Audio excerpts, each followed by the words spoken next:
generasi ketiga itu ada televisi atau video, kemudian generasi keempat itu ada komputer dan jaringan. Nah, ini kita sudah memang mengalami keempat generasi ini. Nah, kemudian di mana media limbah itu berada? Media limbah itu memang sangat penting di generasi pertama, yaitu generasi cetak ini. Jadi memang memberikan pengalaman yang lebih konkret begitu untuk perkembangannya anak. Nah, jenis-jenis medianya itu sama seperti tadi, media cetak, radio, seperti itu. Nah, ini kemudian ada kerucut pengalaman dari Edgar Dale. Nah, Edgar itu membuat sebuah kerucut pengalaman yang berisi beberapa kerucut begitu. Nah, pengalaman langsung yang bertujuan. Nah, ini saya rasa nanti di bahan limbah itu nanti akan ada di beberapa hal seperti itu. Nah, tentunya untuk radio, film, televisi ini belum ranah untuk media limbah ya.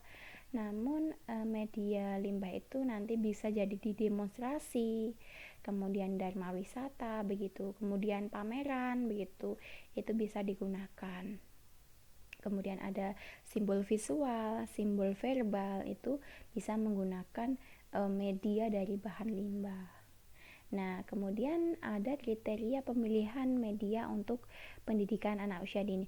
Apa saja sih kriteria yang harus kita gunakan untuk pemilihan media di PAUD begitu? Yang pertama itu adalah mudah begitu. Apa sih mudah? Maksudnya mudah itu artinya mudah dalam membuatnya. Jadi mudah membuat, mudah memperoleh alat dan bahan, serta mudah menggunakannya.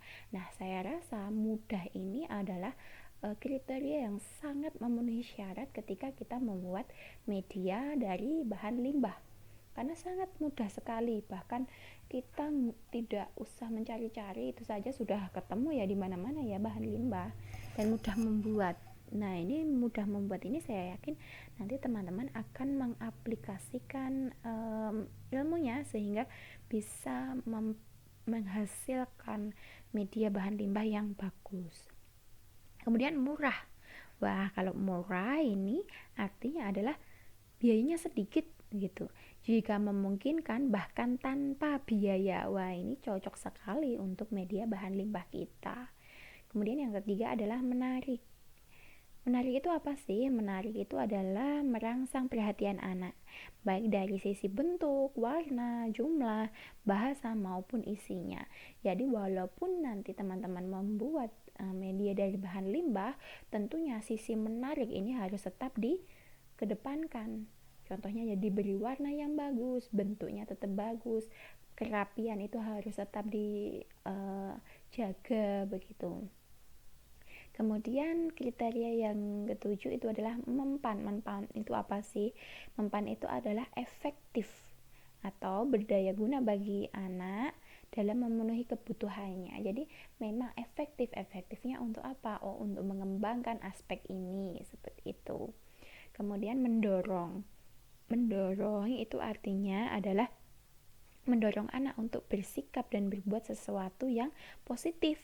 Jadi media bahan limbah yang teman-teman buat itu tentunya akan mendorong anak-anak itu lebih aktif, lebih kreatif, lebih pandai begitu. Ini adalah mendorong. Kemudian mustari. Nah, mustari itu apa? Mustari itu adalah tepat waktu dan isinya tidak basi begitu. Jadi kalau zaman sekarang namanya nggak kudet gitu loh, jadi sangat up to date begitu. Jadi memang sesuai dengan kebutuhan dan potensi yang ada di sekitarnya anak. Nah, manfaat ini adalah manfaat yang memang tentunya bermanfaat bagi perkembangannya anak, dan jangan sampai ini malah merusak begitu. Nah, jadi inilah kriteria pemilihan media yang ada di PAUD. Kemudian kita akan masuk ke APE. Nah, APE itu apa sih? APE itu adalah alat yang dirancang untuk mengoptimalkan perkembangan dan kecerdasan anak usia dini serta bernilai edukatif. Jadi ini memang dirancang. Jadi teman-teman harus merancang begitu, merancang suatu media pembelajaran untuk anak usia dini yang bernilai edukatif. Itulah yang bernamakan APE atau alat permainan edukatif. Nah, fungsinya apa APE ini?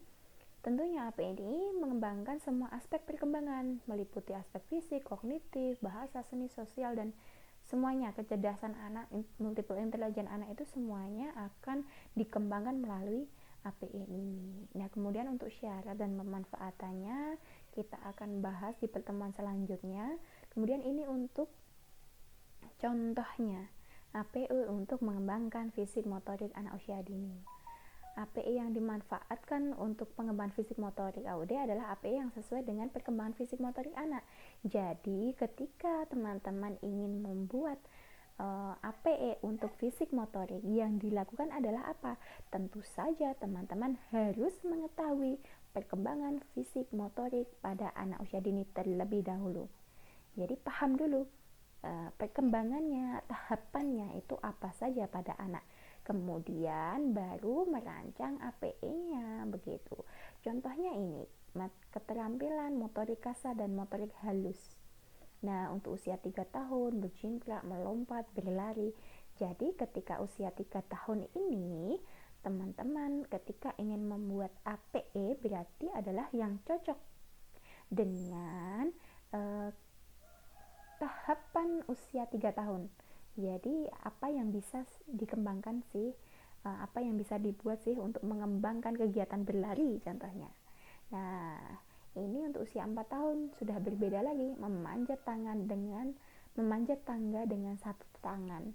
Nah, apa sih kira-kira yang bisa dibuat untuk anak agar bisa kegiatan memanjat-manjat? Nah, itu.